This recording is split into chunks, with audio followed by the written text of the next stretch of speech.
like accept this recognition with gratitude in my heart.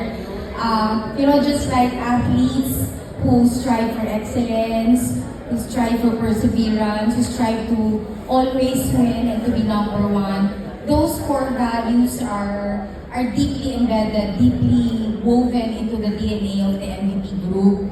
On a personal, as a personal anecdote, nung pong kinukuha namin yung rights to the Paris Olympics, 3 beses ko pong dinicline because everybody knows how expensive the sports rights are. But before we finally said no to it, sabi ng sports head kasi siya na umakyat tayo kay boss, kay MVP. So umakyat kami, nagpaalam kami, and isa lang po ang tanong sa amin, what if we win? What if we win and we didn't bring the live event to the Filipino people?